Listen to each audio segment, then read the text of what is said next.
வணக்கம் நேர்களே, இது ஷர்மிளா டாக்கீஸ். நான் உங்கள் டாக்டர் ஷர்மிளா.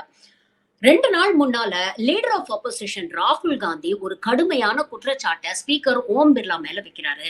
அதாவது, நான் எப்பெல்லாம் பேசணும் அப்படின்னு நினைச்சு பர்மிஷன் கேட்டு எந்திரிச்சு நிக்கிறேனோ, அப்பெல்லாம் ஸ்பீக்கர் ஓம் பிர்லா என்ன அவாய்ட் பண்றாரு, என்ன பேச விட மாட்டேங்கிறாரு. பார்லிமெண்ட் ரூல்ஸ் படி லீடர் ஆஃப் அப்போசிஷன் எப்போ பேச விரும்பினாலும் அவருக்கு பேசுறதுக்கு வாய்ப்பு கொடுக்கணும். ஆனா அப்படிப்பட்ட வாய்ப்பு எனக்கு தொடர்ந்து மறுக்கப்படுகிறது அப்படிங்கிற ஒரு குற்றச்சாட்டு வச்சிருக்கிறாரு. அவர் கேட்கிறாரு, ஒரு பார்லிமெண்ட் அப்படிங்கிறது கவர்மெண்ட் அப்போசிஷன் ரெண்டும் சேர்ந்துதான் பார்லிமெண்ட். இங்க அப்போசிஷனோட வாய்ஸ் அப்படிங்கிறது வாய்ஸ் ஆஃப் த பீப்புள். மக்களுடைய குரலா தான் நாங்க பார்லிமெண்ட்ல ஒலிக்கிறோம். மக்களுடைய பிரச்சனைகளை பேசணும்னு நினைக்கிறோம். ஆனா பேசணும்னு நினைக்கிறவங்களுக்கு வாய்ப்பு மறுக்கப்படுதுன்னா, இந்த பார்லிமெண்ட் அப்படிங்கிற டிராமாவை எதுக்கு நடத்துறீங்க அப்படிங்கிற ஒரு கேள்வியை கேட்கிறார். பல முக்கியமான விஷயங்களை பத்தி பேசணும்னு நினைச்சேன். பிரதமர் கும்பமேளாவை பத்தி 20 நிமிஷம் பேசும்போது வாயை மூடிக்கிட்டு கேட்டீங்க. அதே கும்பமேளாவை பத்தி நான் பேசணும்னு நினைக்கும் பொழுது எனக்கு வாய்ப்பு கொடுக்க மாட்டேங்கிறீங்க. கும்பமேளா நல்லா நடந்தாலும் அதுல நடந்த ஒரு சில தவறுகளை சுட்டி காட்டணும் அப்படின்னு நான் நினைச்சா எனக்கு பேச வாய்ப்பு ஏன் கொடுக்க மாட்டேங்கிறீங்க? வேலையில்லா திண்டாட்டத்தை பத்தி பேசணும்னு நினைக்கிறேன். விலைவாசி உயர்வை பத்தி பேசணும்னு நினைக்கிறேன். ஒருவேளை நான் இதெல்லாம் பேசணும்னு நினைக்கிறேன் அப்படிங்கறதுனால தான் எனக்கு வாய்ப்பு மறுக்கப்படுதோ அப்படிங்கிற ஒரு குற்றச்சாட்டை வச்சிருக்கிறாரு. இதற்கு பதிலாக நேத்து பிஜேபி ஒரு கேவலமான ஒரு அரசியலை மறுபடியும் பண்ணியிருக்கிறாங்க பார்லிமெண்ட்ல. அதாவது, பார்லிமெண்ட்டுக்கு வந்த தன்னுடைய சகோதரி பிரியங்கா காந்தியை ராகுல் காந்தி போய் கை கொடுத்து வரவேற்கிறாரு. அது மட்டும் இல்லாம ரொம்ப ஆசையா அவங்களுடைய இந்த தாடையை பிடிச்சு இப்படி பண்ணிட்டு போறாரு. இதை சுட்டிக்காட்டி நேத்து ஸ்பீக்கர் ஓம் பிர்லா பார்லிமெண்ட்ல பெரிய லெக்சர் கொடுத்திருக்கிறார். அதாவது, பார்லிமெண்ட்ல எத்தனையோ சொந்தக்காரங்கள்லாம் இங்க பார்லிமெண்ட்ல அமர்ந்து நாம பார்த்திருக்கோம். தந்தை மகன் வந்திருக்கிறாங்க, தாய் மகள் வந்திருக்கிறாங்க, ஹஸ்பண்ட் வைஃப் எல்லாம் வந்திருக்கிறாங்க. ஆனா யாருமே இவ்வளவு கீழ்த்தரமா பிஹேவ் பண்ணதில்ல. பார்லிமெண்ட்டுக்குன்னு சில டெக்கோரம்ஸ் இருக்கு, இப்படி இப்படி நடந்துக்கணும் அப்படின்னு சில நெறிமுறைகள் இருக்கு. அதெல்லாம் முதல்ல இங்க இருக்கக்கூடிய லீடர் ஆஃப் அப்போசிஷன் பின்பற்றணும் அப்படின்னு ராகுல் காந்தி மீது ஒரு குற்றச்சாட்டை வச்சிருக்காங்க. இந்த வீடியோவை சோசியல் மீடியால இந்த சங்கி கூட்டம் வைரல் பண்ணிட்டு, ராகுல் காந்திக்கு அடிப்படை மரியாதையே தெரியல, பார்லிமெண்ட்ல எப்படி நடந்துக்கணும் தெரியல, இப்படிப்பட்டவங்க எல்லாம் லீடர் ஆஃப் அப்போசிஷனா உட்கார்ந்து இருக்கிறான் அப்படின்னு அவர் மீது வன்மத்தை பாந்தி எடுத்துட்டு இருக்கு இந்த சங்கி கூட்டம். இன்னைக்கு காணொளியில இந்த 2 விஷயத்தை பத்தி நம்ம அவசியம் பேசி ஆகணும். ராகுல் காந்தி பார்லிமெண்ட்ல ஒவ்வொரு முறை பேசும் பொழுதும் அந்த ஸ்பீச்சஸ் எப்படி வைரல் ஆகுது அப்படிங்கறத நம்ம தொடர்ந்து பார்த்துட்டு இருக்கோம். இன்ஃபேக்ட், மோடி பேசக்கூடிய விஷயங்களை விட ராகுல் காந்தி பேசக்கூடிய விஷயங்கள் அதிகம் பகிரப்படுகிறது, அதிக பார்வையாளர்களை பெறுது. யூடியூப்லயே போய் பாருங்களேன்.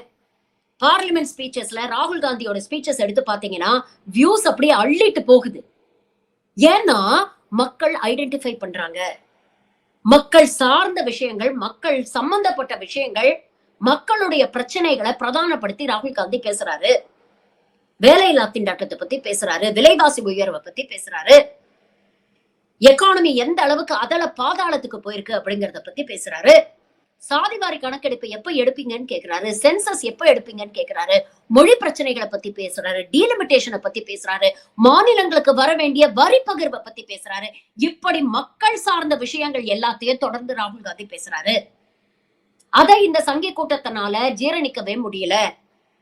ஏன்னா இந்த விஷயங்கள்லாம் மெயின் ஸ்ட்ரீம் மீடியால எந்த அளவுக்கு பேச முடியாம இவங்க பண்றாங்களோ, இப்ப அதே டாக்டிக்ஸ பார்லிமெண்ட்லயும் யூஸ் பண்ண முயற்சி பண்றாங்க.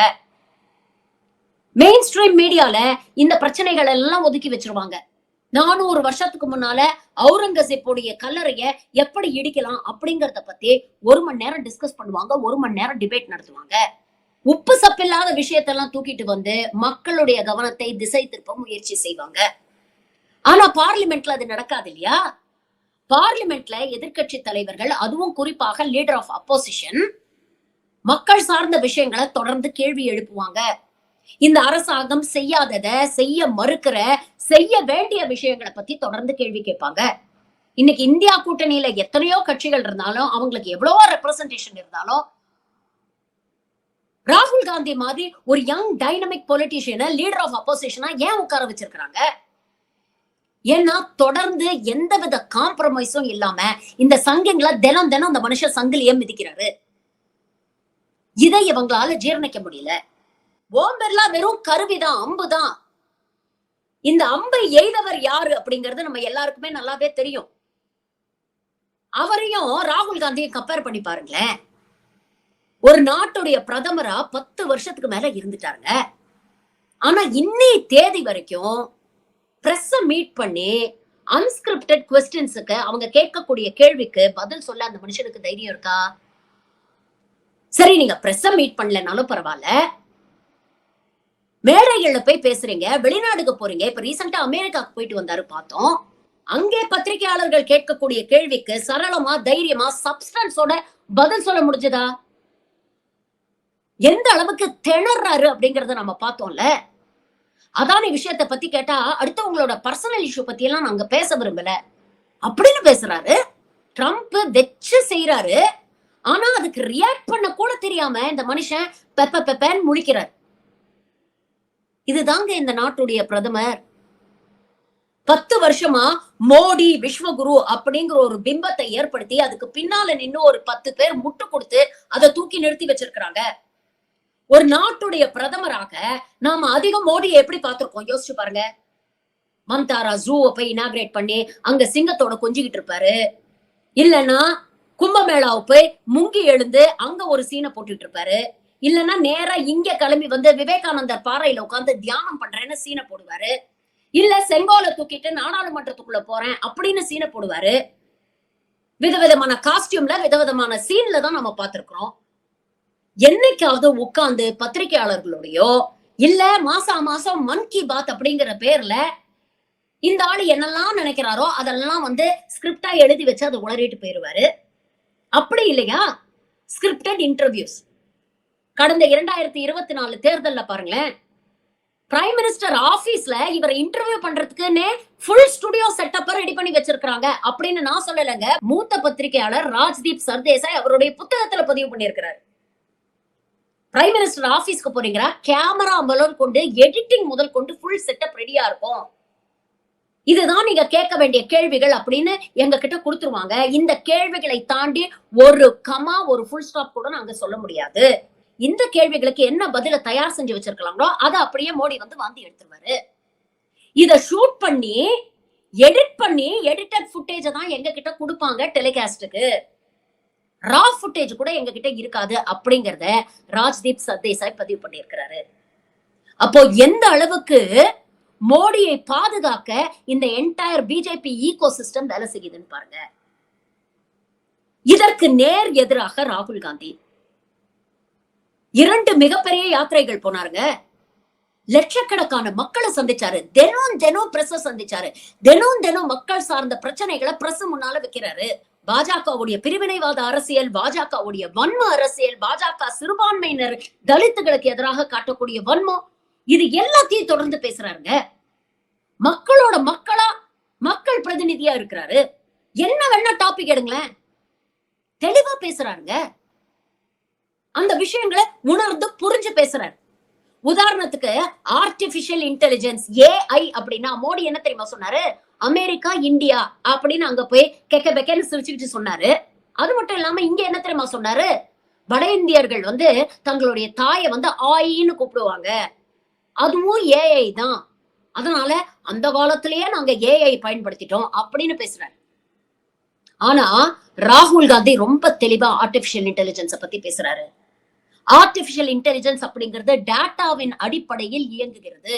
அப்போ கரெக்டான டேட்டா இருந்தாதான் அந்த ஆர்டிபிஷியல் இன்டெலிஜென்ஸ் சிறப்பாக இயங்க முடியும். ஆனா இந்த அரசாங்கம் எதுலயுமே டேட்டா மெயின்டைன் பண்ண மாட்டேங்குது. எதற்குமே கரெக்டான டேட்டா இல்ல. எதை பத்தி கேள்வி கேட்டாலும் எங்க கிட்ட தரவுகள் இல்ல அப்படின்னு சொல்றாங்க. அப்போ ஒரு ஸ்ட்ராங் டேட்டா பேஸ் இல்லாம நாங்களும் ஆர்டிபிஷியல் இன்டெலிஜென்ஸ் கிரியேட் பண்ண போறோம் அப்படின்னு பிஜேபி அரசாங்கம் சொல்றது, அதுக்காக நிதி ஒதுக்குறது எவ்வளவு அபத்தம்னு யோசிச்சு பாருங்க.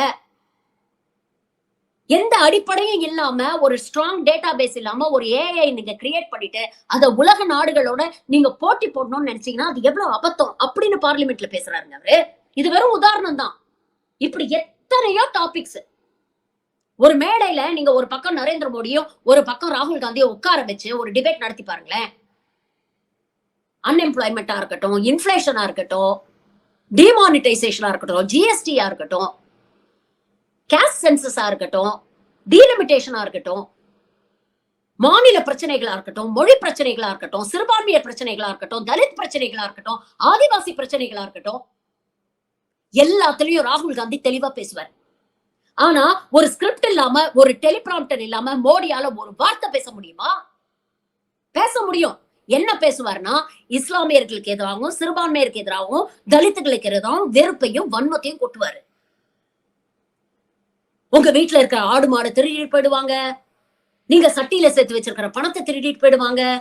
உங்க வீட்டு பொம்பளைங்க கழுத்துல இருக்க தாலிய கூட திருடிட்டு போயிடுவாங்க. இதெல்லாம் ஸ்கிரிப்ட் இல்லாம பேசுவாரு. ஏன்னா இதெல்லாம் தொடர்ந்து இவங்களுக்கு பேசி பேசி இது மட்டும்தான் மண்டையில நடந்திருக்கு. இப்ப சொல்லுங்க, 10 வருஷமா இவங்க முட்டு கொடுத்து உருவாக்கி இருக்கக்கூடிய ஒரு விஸ்வகுரு உண்மையான தலைவரா, இல்ல மக்களுடைய பிரச்சனைகளை உணர்ந்து அதற்காக தொடர்ந்து பார்லிமெண்ட்ல குரல் கொடுக்கக்கூடிய, எல்லா தளத்திலையும் மக்கள் பிரச்சனையை பேசக்கூடிய ராகுல் காந்தி உண்மையான தலைவரா?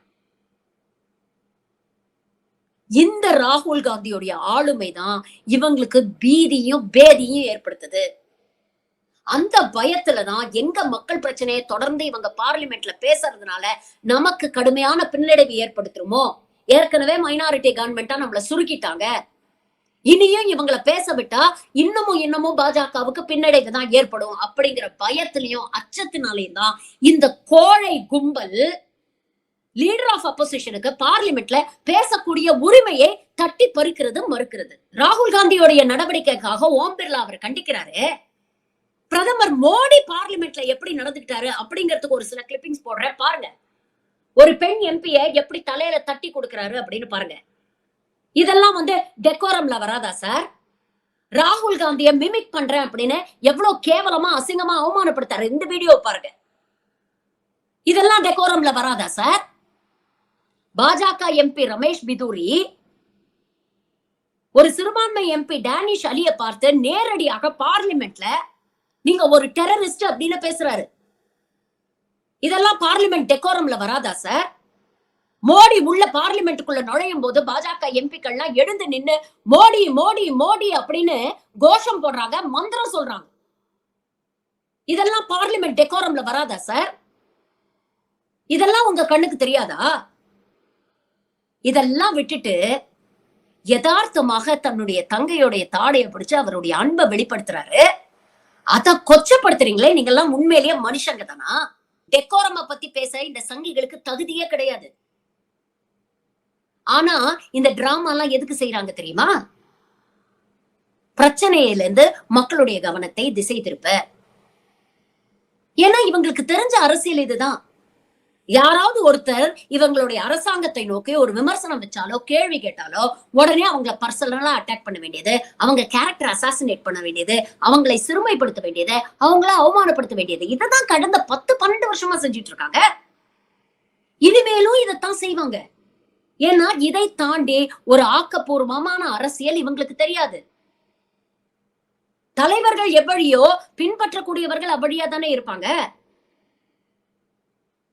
இவங்களுடைய விஸ்வகுருவே அப்படித்தானே இருக்கிறாரு. 10 வருஷமா பிரதமரா இருக்கா. ஏதாவது ஒரு விஷயத்துல அடிப்படை நாலேஜ் இருக்கா? எப்ப பாரு வெறுப்பையும் வன்மத்தையும் அடுத்தவங்களை சிரமப்படுத்துறது மட்டுமே குழப்பா வச்சிருக்காரு. அப்ப இவரை பின்பற்றக்கூடியவர்கள் அப்படித்தானே இருப்பாங்க. லீடர் ஆஃப் அப்போசிஷன் அப்படிங்கிறது மக்களின் குரல்.